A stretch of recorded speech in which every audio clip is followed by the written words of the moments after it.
Hello everyone, कैसे हैं आप सब लोग। तो हमारा न्यू सब्जेक्ट का नाम क्या है? Company law and practice. Company law and practice, ये क्या है? हमारा जो सीएस एग्जीक्यूटिव ग्रुप वन का एक सब्जेक्ट है, जो है क्या है, पेपर नंबर 2। पुराने सिलेबस में क्या हुआ करता था कि सीएस एग्जीक्यूटिव में क्या होते थे? मॉड्यूल्स।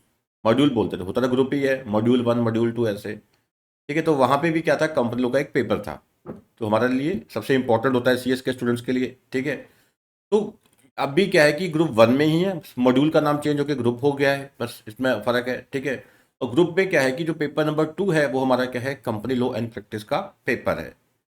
ठीक है, अब पहले इस सब्जेक्ट के बारे में बताने से पहले मैं कोई चीज़ क्लियर कर दूं कि ये जो सब्जेक्ट है, ये मोस्ट इंपॉर्टेंट सब्जेक्ट है अगर हम देखा जाए बाकी जो सब्जेक्ट्स हैं हमारे उसके कंपेरेटिवली, बाकी पेपर्स के कंपेरेटिवली सबसे इंपॉर्टेंट जो है हमारा ये जो पेपर है कंपनी लॉ एंड प्रैक्टिस है। ठीक है सर, वो कैसे? वो ऐसे कि देखिए, जो कंपनी लॉ है ना, ये कह सकते हैं कि ब्रेड एंड बटर है सीएस के लिए। ठीक है, कंपनी सेक्रेटरी के लिए तो ब्रेड एंड बटर है वो क्या है? कंपनी लॉ ही है। क्योंकि देखो, जब आप कंपनी सेक्रेटरी बनते हैं तो आपसे सबसे ज़्यादा एक्सपेक्टेशन क्या होती है कंपनी में? ठीक है जी, आप सारा जो मीटिंग्स का काम है, ठीक है, फाइलिंग का काम है, आप संभाल लोगे। ठीक है, तो आपसे एक ये मतलब एक एक्सपेक्टेशन होती है कि you are the expert, you are expert in company law matters, कि कॉर्पोरेट अफेयर मैटर्स में आप क्या हैं? एक्सपर्ट हैं। तो ये आपसे क्या होती है? एक तरह की आपसे एक्सपेक्टेशन होती है। ठीक है, और मैं आपको एक चीज़ क्लियर कर दूं, जैसे आप बाकी के पेपर देखेंगे, जेआईजीएल का होगा, एएसबी एसबीआईएल का होगा। ठीक है, जो आपका प्रैक्टिकल सब्जेक्ट है कॉर्पोरेट अकाउंटिंग वाला, उसके अलावा आप कंपनी लॉ का पेपर जो है वो उसका जो लेवल है वो हमेशा ज़्यादा होता है। ठीक है, अगर आपको मेरी बात पे विश्वास नहीं है, अगर आपको कोई और टीचर कुछ और कह देता है मान लीजिए, ठीक है, ऐसा कोई कहेगा नहीं वैसे। ठीक है, अगर आप मान लीजिए आपको कोई डाउट है मेरी बात पे, आप प्रीवियस ईयर के जो पेपर्स थे वो उठा के देखिए आप, उसमें बाकी सभी पेपर को आप कंपेरेटिवली देखिए, कंपेयर कीजिए कंपनी लोग के कंपेरेटिव कंपेरिजन में, तो आपको ये मिलेगा कि कंपनी लोग का पेपर वाकई बहुत ट्रिकी होता है। ठीक है, बहुत ट्रिकी होता है। ठीक है, अगर आपसे ये पूछा जाए कि हाँ भाई लैंग्वेज किसकी टफ है, तो मैं कहूँगा जेआईजीएल की लैंग्वेज सबसे टफ है। ठीक है, जो जूस्प्रूडेंस इंटरप्रिटेशन जनरल लॉ की लैंग्वेज बहुत टफ है। ठीक है, as compare to company law, company law की लैंग्वेज नॉर्मल है, समझ आती है आसानी से। क्योंकि ये क्या है कि हम बीकॉम में भी करा होता है कहीं ना कहीं, जो C S C T students हैं उन्होंने सी एस सी टी में किया होता है कुछ ना कुछ, तो एक नॉर्मल चीज़ है कि जो हमें समझ आ जाती है फिर भी। ठीक है, पर जो उसका पेपर का लेवल होता है वो काफ़ी ऊपर का होता है। पेपर का लेवल क्या है? काफ़ी ऊपर का होता है। और सबसे इंपॉर्टेंट चीज़ आपने माइंड में रखनी है कि कंपनी लॉ जब हम पढ़ना शुरू करेंगे तो आपने क्या है कि कॉन्सेप्ट्स को बहुत अच्छे से समझना है। ठीक है, उसके अलावा जो इंपॉर्टेंट चीज़ है वो है कि सेक्शंस भी याद करने हैं। जैसे आप इकोनॉमिक लॉ में, ठीक है, या जेआईजीएल में बहुत सारे एक्ट हैं, तो वहाँ सेक्शन नहीं भी करते चल जाता है। ठीक है, सेक्शंस आप नहीं भी याद करते फिर भी चल जाता है सीएस में। बट कंपनी एक्ट 2013 के जो भी सेक्शंस आपको एप्लीकेबल हैं, आपको वो अच्छे से करने हैं। ठीक है, कंपनी लॉ के आपको सेक्शंस क्या हैं? अच्छे से करने ही करने हैं। ठीक है जी, एक तो ये इंपॉर्टेंट बातें हैं। ठीक है, अब मैं आपको एक चीज़ बता दूं कि हमारा जो सिलेबस है वो क्या है। कंपनी लॉ एंड एक प्रैक्टिस का जो पेपर नंबर 2 है, ठीक है, ग्रुप वन में जो है उसका जो सिलेबस है वो क्या है, हमें करना क्या है और करना कैसे है। ठीक है, इस लेक्चर में अभी मैं वही बताऊंगा। ठीक है, तो कुछ बेसिक बातें मैंने आपको बताई इस पेपर के बारे में। उसके अलावा अब क्या है कि जो हमारा जो कंटेंट है सब्जेक्ट का वो क्या है, उसकी प्रेपरेशन कैसे करनी है। ठीक है, ये करने के बाद क्या है, जो हमारे केसीसी के नोट्स हैं फिर हम उसमें से क्या है कि सब्जेक्ट क्या है ये स्टार्ट करेंगे। ठीक है बेटा, चलिए बेटा। तो इसमें जो कवरेज है, ठीक है, इसमें जो कवरेज है वो क्या है? दो पार्ट में डिवाइडेड है ये सब्जेक्ट। ठीक है, दो पार्ट में डिवाइडेड है, part one part two. Part one जो है वो 60 मार्क्स का है, पार्ट टू जो है वो 40 मार्क्स का है। करना हमें सारे ही है। और ये हो जाता है कि चलो हमें एक परसेंटेज समझ आ जाती है कि इतने में, इनमें से इतने परसेंट आना है, इसमें से इतने परसेंट आना है। तो हमारी जो पेपर की प्रिपरेशन की जो स्ट्रेटजी है उस अकॉर्डिंग बन जाती है। ठीक है, तो स्ट्रेटजी उस अकॉर्डिंग करते हैं हम, प्लानिंग स्ट्रेटजी। ठीक है, उसी अकॉर्डिंग हम करते हैं। चलिए, तो इसमें सबसे पहले क्या है? इंट्रोडक्शन टू कंपनी लॉ है, जिसमें हम बेसिक कॉन्सेप्ट पढ़ेंगे कंपनीज के, बेसिक कॉन्सेप्ट पढ़ेंगे। ठीक है, कि कंपनी लॉ का जो स्टूडेंट्स के पूरा जो लीगल दायरा है इसका कंपनी लॉ का वो क्या है। उसके अलावा जो कुछ डॉक्ट्रिन्स हैं, सिद्धांत हैं कंपनी लॉ के, ठीक है, वो हम पढ़ेंगे इसमें। ठीक है, फिर है कि legal status and types of registered companies. ठीक है, कंपनी का लीगल स्टेटस क्या है, कंपनीज के टाइप्स क्या हैं, ठीक है, वो पढ़ना है हमने। Memorandum of association and articles of association इस चैप्टर में कवर है, प्लस इसकी ऑल्ट्रेशन कैसे होती है। Shares and share capital concepts ये कवर है, ठीक है।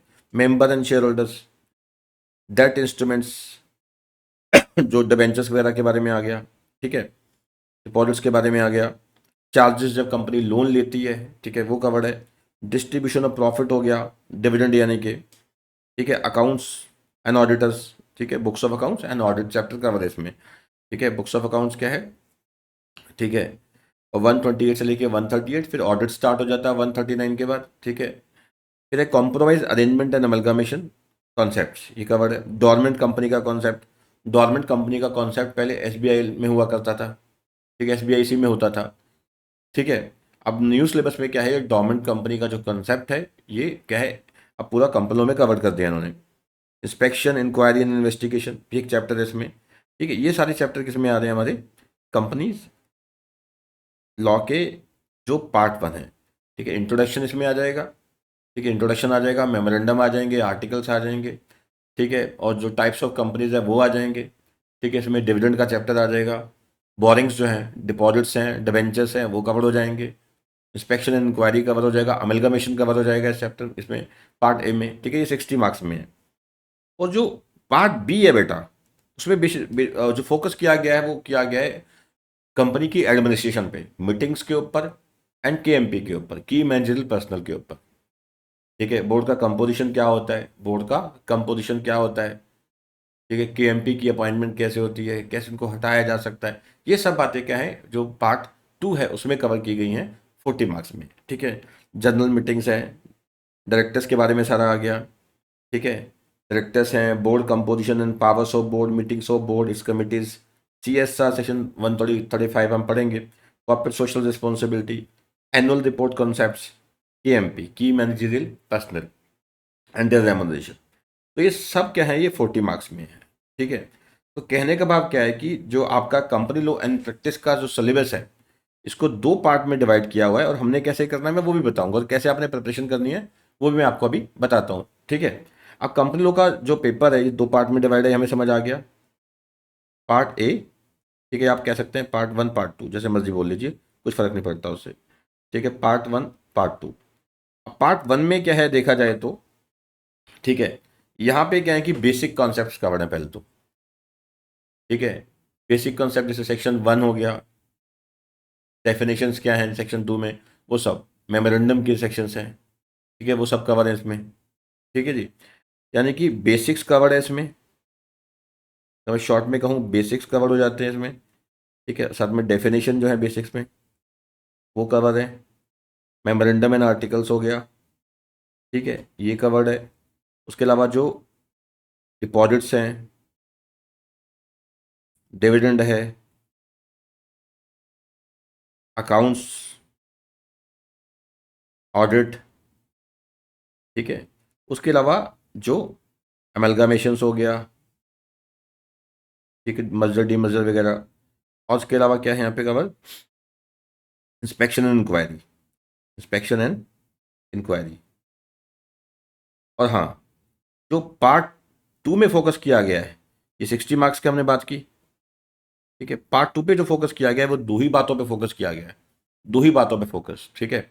वो कहाँ किया गया है, मीटिंग्स के ऊपर, जनरल मीटिंग्स, और फिर बोर्ड के ऊपर, मैनेजमेंट के ऊपर, ठीक है। मैनेजमेंट में डायरेक्टर्स हो गया, ठीक है, और KMP वगैरह के ऊपर डिस्कशन की गई है, ठीक है जी। मैनेजमेंट, ठीक है, 149 से सेक्शन स्टार्ट हो जाते हैं डायरेक्टर्स के, ठीक है, बोर्ड के कंपोजिशन वगैरह के, तो 205 तक वो चलते ही रहते हैं, ठीक है। और जनरल मीटिंग के जो सेक्शंस हैं, ठीक है, ये एक्चुअल में 88 से स्टार्ट होते हैं, ठीक है, जो उसके अलावा ये 122 तक जाते हैं, फिर 123 से क्या स्टार्ट होता है, डिविडेंड स्टार्ट हो जाता है, ठीक है। ये हमारा जो सिलेबस का जो स्ट्रक्चर है, पार्ट 1 60 मार्क है, पार्ट 2 40 मार्क्स है।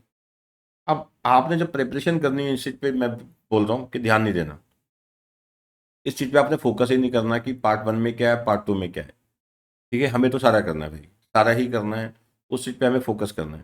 मैं फिर कह रहा हूँ कि केवल प्लानिंग स्ट्रेटजी के लिए काम आता है, बट इसका डिस्ट्रीब्यूशन इस तरीके से किया गया है कि आपको इक्वलेंट इंपॉर्टेंस देनी पड़ेगी कंपनी लो पे, जैसे कई सब्जेक्ट बीच में ऐसे आ जाते हैं कि कई जगह पे क्या होता है कि थोड़े से पार्ट में ही 20-20 नंबर का आ जाता है, 25-25 नंबर का आता है। तो कंपलों में ऐसा नहीं है। कंपलों में जो ईजी टॉपिक्स हैं, ठीक है, वो पार्ट 1 में कवर कर रखे हैं, और जो टफ टॉपिक हैं, जो बहुत डिटेल टॉपिक है, जैसे मीटिंग्स का है, मैनेजमेंट का है, वो बहुत डिटेल टॉपिक है बेटा, ठीक है। और एक्चुअली में जब आप कंपनी सेक्रेटरी बनेंगे तो आप देखेंगे कि आपका जो रूटीन जो होता है, रूटीन वो इन दो चीज़ों के ऊपर फोकस होता है, मीटिंग्स के ऊपर या मैनेजमेंट के ऊपर, कॉर्पोरेट गवर्नेंस के ऊपर। कॉर्पोरेट गवर्नेंस है तो सारे ही कॉर्पोरेट गवर्नेंस का पार्ट ही है, ठीक है। बेसिकली जो मीटिंग्स कैसे कंडक्ट करनी है, कन्वीन करनी है, कंडक्ट करनी है, नोटिस कैसे ड्राफ्ट करने हैं, एक्सप्लेनेटरी स्टेटमेंट कैसे ड्राफ्ट करनी है, ये सब बातें क्या है कि रूटीन नेचर की हो जाती है। तो फोकस इसलिए 40 मार्क्स का यहाँ पे किया गया। पुराने सिलेबस के कंपेरेटिवली काफ़ी जो मुझे भी लगता था कई बार इररिलेवेंट टाइप चैप्टर्स हैं वो इलिमिनेट कर दिए गए हैं, निकाल दिए गए हैं। ये बहुत ही रिलेवेंट जो कॉन्सेप्ट्स हैं, बहुत ही जो रिलेवेंट कॉन्सेप्ट्स हैं, वो आपके सिलेबस में रखे गए हैं, ठीक है। और नेक्स्ट बात ये आती है कि हमें प्रिपरेशन कैसे करनी है। देखो, दो तीन चीज़ें हैं। एक तो क्या है कि जो मेरे बच्चे हैं, ठीक है, जो मेरे स्टूडेंट्स हैं, ठीक है, उनको तो मेरे जो नोट्स हैं वो तो करने ही पड़ेंगे, ठीक है, क्योंकि सारी रिकॉर्डिंग उसमें से होती है। और नोट्स ऐसा नहीं है कि कोई सिलेबस से बाहर है, सिलेबस में ही के अकॉर्डिंग ही है। बट थोड़ा सा ये होता है कि प्रेजेंटेशन का थोड़ा फ़र्क पड़ जाता है। जैसे कुछ डायग्राम्स होते हैं, मेन मेन पॉइंट बुलेट, ठीक है, हाईलाइट किए होते हैं, ठीक है, पैराग्राफ्स को बुलेट में दिया होता है। लैंग्वेज जो है कोशिश की जाती है कि हाँ भी ईजी से ईजी लैंग्वेज रहे, ईजी से ईजी लैंग्वेज रहे। सर, क्या इसके अलावा आपके नोट्स के अलावा कुछ और चीज़ रेफ़र करना है? ये कुछ रेफ़र करने की ज़रूरत नहीं है, मैं बताता हूँ क्या। नोट्स जो हैं वो टोटली ICSI सिलेबस बेस्ड है, ठीक है। नोट्स जो हैं वो सारे क्या हैं, ICSI बेस्ड जो सिलेबस है हमारा कंप्लीमेंट प्रैक्टिस का, उसके ऊपर ही कवर्ड है, उसके बेस पे ही है। बस थोड़ा बहुत मैंने बताया कि प्रेजेंटेशन का तो फ़र्क रहता ही रहता है। और जैसे कुछ चीज़ें आगे पीछे होती है, मैंने एक सीक्वेंस में कर रखी होती है। जैसे मान लीजिए सेक्शन 3 से लेकर 22, अब मैं ये किसके हैं, incorporation of companies and matters incidental there to.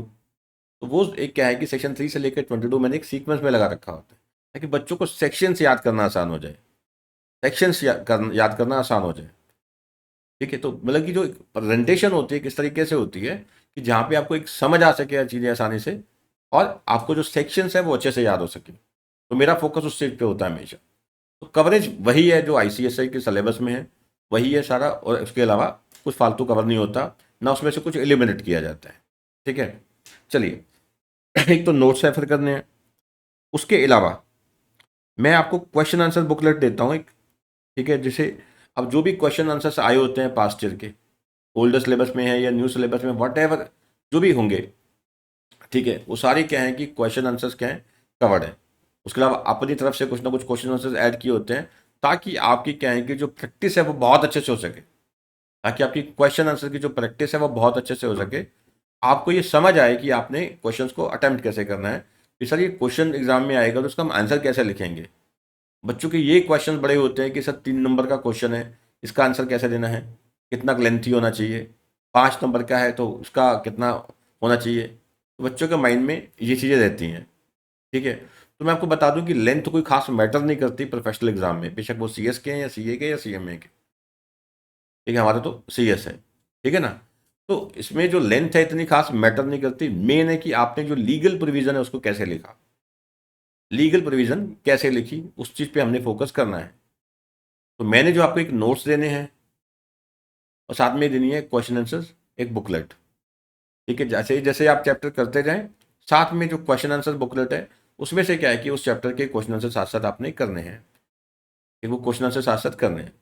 ये दो चीज़ें तो हैं ही हमारे पास, ठीक है, दैट इज इनफ। उसके अलावा आप ICSI के स्टडी मैट को रेफर करना चाहें, कर सकते हैं। और मैं फिर रिपीट कर रहा हूँ कि हमारे जो नोट्स हैं वो ICSI के सिलेबस बेस्ड ही, हम कैसे उसके बाहर जा सकते हैं, सवाल ही पैदा नहीं होता, ठीक है, क्योंकि पेपर तो वहीं से कवर्ड होता है। नेक्स्ट चीज़ याद रखना है कि एक इम्पॉर्टेंट चीज़ है, ये थोड़ा ध्यान से समझना, कि एक हमारा जो बेयर एक्ट है, ठीक है, जैसे पार्लियामेंट से वो अप्रूव होता है कह सकते हैं हम, बेयर एक्ट। जैसे हमारे सेक्शंस हैं 1 से लेके 470 तक, ठीक है। सर क्या बेयर एक्ट रेफर करना है? तो देखिए, अब अब टाइम इतना नहीं होता कि आप बेयर एक्ट क्या है कि एक एक चीज़ उसमें से पढ़ने शुरू करते हैं। कवरेज जो आप नोट्स भी मेरे देखेंगे तो ज़्यादातर वो क्या आते हैं कि चीज़ें वैसी है, वही लैंग्वेज होती है, थोड़ी सी लैंग्वेज मॉडिफाई होती है, प्रेजेंटेशन थोड़ी अच्छे से होती है। तो बेयर एक्ट को अगर आप रेफर करना चाहते हैं, और मेरे हिसाब से बीच बीच में करना भी चाहिए, जहाँ पे आपको लगता है कि हाँ यार ये प्रोविज़न रेलेवेंट है, तो मुझे साथ साथ देखनी चाहिए। तो आप एक काम कर सकते हैं, ठीक है। आप जब गूगल सर्च में करेंगे तो आप जस्ट इतना लिखना ई बुक ICSI। मैं आपको दिखा देता हूँ। ई बुक ICSI, ई बुक ICSI जब आप सर्च करेंगे तो सामने आपके आ जाएगा, ठीक है। जैसे मैंने यहाँ दिखाता हूँ मैं आपको, ये मैंने किया हुआ है आपके सामने, ई book ICSI the companies act 2013, ठीक है। ऐसे आप सर्च भी कर लेते हैं, ई बुक ICSI सर्च करेंगे तो आ जाएगा e-book.icsi.edu।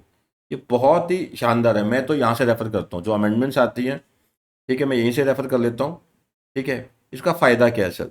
इसका फ़ायदा ये है कि एक तो ये बेयर एक्ट क्या है, बेयर एक्ट है, और ये फुली अमेंडेड है। सबसे इंपॉर्टेंट चीज़ क्या बेटा, ये फुली अमेंडेड है। ये क्या है, फुली अमेंडेड है। इसमें क्या है कि जैसे आपको पता है कि मैं बता देता हूँ, पता तो क्या अभी क्या है, 29 चैप्टर्स में डिवाइडेड है हमारा जो कंपनी लॉ है, कंपनी एक्ट 2013 है, 29 चैप्टर्स में डिवाइड है। तो पूरे के पूरे जो 29 चैप्टर्स है वो दे रखे हैं, ठीक है। पूरे के पूरे बेटा क्या है, जो 29 चैप्टर्स है वो दे रखे हैं इसमें, 9 चैप्टर्स हैं वो इसमें दे रखे हैं। और जो 29 चैप्टर्स है, जैसे जैसे आप क्लिक करोगे इस पर तो आपको वो चैप्टर सब दिख जाएंगे। जैसे पहला है चैप्टर 1 प्रिलिमिनरी, तो साफ साफ बताया कि इसमें 2 सेक्शन कवर है, 1 और 2, ठीक है। अब यानी कि आप अगर खासकर लैपटॉप से अगर कर रहे हैं या कंप्यूटर आपके पास, तो यहाँ आप इसका हेल्प ले सकते हैं, ठीक है। जैसे शेयर कैपिटल एंड डिवेंचर्स है, तो आपने मान लीजिए सेक्शन 43 पे क्लिक किया तो ये खुल गया सारा। ये बहुत बढ़िया चीज़ है यहाँ से स्टडी करने के लिए, ठीक है। मैं आप कई बार जब पढ़ना होता है तो मैं सही बताऊँ तो यहीं से पढ़ लेता हूँ। उसके अलावा मैं एक और चीज़ बताऊँगा यहाँ पे क्या होता है कि जैसे ये रूल्स हैं, ये एक्ट है, सॉरी, रूल्स में क्या लिखा होता है, एज मे बी प्रिस्क्राइब्ड। आप क्लिक करोगे तो वो रेलेवेंट रूल्स हैं वो ओपन हो जाते हैं, ऐसे रेलेवेंट रूल्स ओपन हो जाते हैं। उसके अलावा अगर आप मोबाइल ज़्यादा यूज़ करते हैं तो आप क्या कर सकते हैं कि एक ऐप है MMJC की, कंपनीज एक्ट 2013 लिखेंगे, और भी बहुत सारी ऐप है, ठीक है। तो MMJC की ऐप है, ठीक है, बहुत काफ़ी पुरानी ऐप है। ये कंपनीज 2013 आया तो तभी से ये लॉन्च हुई थी। मैं नहीं जानता कि किसकी है सही बताऊँ तो, ठीक है। बच्चों को मैं ये रेफर कर देता हूँ कि आप इसमें से कर सकते हैं, ठीक है। जब आपके पास फ्री टाइम है, आप कहीं बैठे हैं कहीं पे बाहर, तो आप MMGC की एक ऐप है, ठीक है, कंपनी से 2013 में लिखेंगे तो भी आ जाए, रेड कलर की शायद उसका हाईलाइट है, वो भी काफ़ी अच्छी ऐप है, ठीक है। अब देखो होता क्या है मैं बताता हूँ। अब आप सर हार्ड कॉपी हम ले या ना ले, ठीक है, इसके लिए क्या है मैं बता रहा हूँ, मेरठ में MMJC की एक ऐप है, आप वो डाउनलोड कर सकते हैं। मुझे कोई इससे कोई इनकम नहीं आनी, कुछ नहीं, मुझे पता भी नहीं किसकी है ये, ठीक है। आप ये भी अगर उसके अलावा आपको कोई अच्छी ऐप मिलती है तो आप वो भी रेफर कर सकते हैं for the reading of bare act. Sir उसके अलावा क्या हम हार्ड कॉपी लें, ठीक है, बेयर एक्ट की? तो देखिए, आपको अगर सही लगता है कि हार्ड कॉपी लेनी चाहिए तो आप ले सकते हैं। पर इसमें दिक्कत ये रहती है कई बार कि बार बार अमेंडमेंट्स होती हैं, ठीक है, अमेंडमेंट्स होती हैं, तो फिर वो बार बार लेना मुश्किल हो जाता है। बट हाँ, अगर आप टेक्नो से भी हैं, ठीक है, तो आप क्या है कि इसमें से पढ़ सकते हैं जो मोबाइल वगैरह में से, बाकी सब नोट्स में कवर्ड है, ठीक है, सब कुछ कवर्ड है, ठीक है। अगर आप हार्ड कॉपी लेना चाहते हैं, कि हार्ड कॉपी बुक लेना चाहते हैं डायरेक्ट की, तो कोई बात नहीं, आप ले सकते हैं, ठीक है। उसके बाद जो अमेंडमेंट्स आएंगी, ठीक है, आप उसको प्रिंट निकाल के आप क्या है कि मतलब पढ़ सकते हैं, ठीक है। वो भी एक बेटर वे है, सबसे अच्छा वे तो वही बोलेंगे, ठीक है। चलिए, तो आपने जो कवरेज करनी है नोट्स में से कवर करना है, ठीक है। क्वेश्चन आंसर जो बुकलेट देनी है हमने उसमें से कवर करना है, और जो बेयर एक्ट है वो तो रेफर हमने करते ही रहना है बीच बीच में, ठीक है, जैसे जैसे हमें रिक्वायरमेंट होती है, ठीक है, जैसे जैसे हमें रिक्वायरमेंट होती है। और हाँ, हमने पेपर का पैटर्न नहीं बोलना बिल्कुल भी, ठीक है। पेपर जो आते हैं बेटा वो ज़्यादातर होते हैं, ठीक है, वो ज़्यादा होते हैं केस स्टडी बेस, ठीक है, केस स्टडी बेस होते हैं। अब सर केस स्टडी मतलब पूरा जैसे डिविडेंड डिक्लेयर करना है कंपनी ने, तो पूरा घुमा के लिखा जाएगा भी कंपनी क्या है कि डिविडेंड डिक्लेयर करना चाहती है, प्रॉफिट है नहीं, लॉसेज हैं, ऐसे घुमा घुमा के क्वेश्चन पूछे जाते हैं, ठीक है। तो हमें क्या है कि सबसे इंपॉर्टेंट चीज़ क्या होती है कि हमें अगर रेलेवेंट प्रोविज़न पता है, रेलेवेंट प्रोविज़न पता है, अगर हमने ध्यान से कॉन्सेप्ट को समझा है, रेलेवेंट प्रोविज़न पता है, तो हम बड़े ईजिली इस चीज़ का आंसर दे सकते हैं। क्योंकि हमें देखते ही पता लग जाता है कि यार नहीं, ये तो कंपनी ऐसा कर नहीं सकती, या ऐसा कर सकती है, हाँ ठीक है, इट्स ओके। तो मेन क्या है कि हमें रेलेवेंट प्रोविजन के बारे में पता होना चाहिए। अगर हम रेलेवेंट प्रोविजन के बारे में पता है तो हम आंसर बड़े आराम से दे सकते हैं, ठीक है ना। तो ये बेटा था हमारा एक इंट्रो लेक्चर जिसमें हमने ये देखा कि हमारा सिलेबस क्या है, ठीक है। दो पार्ट में डिवाइडेड है, पार्ट 1 और 2। पार्ट 1 जो है 60 मार्क्स का है, पार्ट 2 जो है 40 मार्क्स का है। पार्ट 1 में जो है बेसिक्स है, मेमोरेंडम आर्टिकल इनकॉर्पोरेशन वगैरह हो गया, ठीक है, डिविडेंड हो गया, अकाउंट्स हो गया, डिपॉजिट्स हैं, डिबेंचर्स हैं, इंस्पेक्शन इंक्वायरी है, ठीक है, अमिलगमेशंस हैं। 230 से लेके 240 सेक्शन, ठीक है। टोटल जो कंपनीज एक्ट है that is divided into 29 chapters, ठीक है। 470 सेक्शंस हैं। और याद रखिएगा बाकी हमने पढ़ेंगे जब हम चैप्टर स्टार्ट करेंगे बेसिक से, ठीक है। जो मेजर जो कंपनी लॉ है वो कहाँ कवर्ड है, तो अपना रूल्स में। रूल्स एमसीए फ्रेम करती है, और जो मेजर कंपनी लॉ कवर्ड है वो कहाँ कवर्ड है, रूल्स में, ठीक है ना। तो आपको ये समझ आया। जो पार्ट 2 है उसमें मैंने बताया कि मेन मैनेजमेंट एंड एडमिनिस्ट्रेशन पे फोकस दिया गया है बस, कि मीटिंग्स कैसे बुलानी है, ठीक है, कैसे कन्वीन करनी है, कैसे कंडक्ट करनी है, जनरल मीटिंग्स के बारे में बात की गई है। उसके अलावा मैनेजमेंट जो है बोर्ड सारा, उसके बारे में बात की गई है, बोर्ड ऑफ डायरेक्टर्स हैं, केएमपी वगैरह है, उसके बारे में सारी बात की गई है। और मैंने बताया कि नोट्स से प्रिपरेशन करनी है बेसिकली हमें। साथ में क्या है कि हमें जो क्वेश्चन आंसर बुकलेट है उसको रेफर करना ही करना है, क्योंकि केस स्टडी को कैसे अटेम्प्ट किया जाता है वो हमें वहीं से पता लग पाएगा, ठीक है, वहीं से पता लग पाएगा। उसके अलावा क्या है कि हम बेयर एक्ट जो है रेफर कर सकते हैं, मैंने बताया। अगर आप लैपटॉप वगैरह पे ज़्यादा यूज़ करते हैं तो ई बुक ICSI है कंपनियों में, ठीक है, कंपनियों की, उसको आप रेफर करिए, बिल्कुल अमेंडेड होती है, साथ साथ अमेंडमेंट होती रहती है इसमें। उसके अलावा MMGC की एक ऐप है, ठीक है, वो आप उसको डाउनलोड कर सकते हैं गूगल पे, ठीक है, अपने एंड्रॉयड फ़ोन पे। उसके अलावा क्या है कि अगर आप हार्ड कॉपी लेना चाहें तो वो भी कर सकते हैं, ठीक है ना।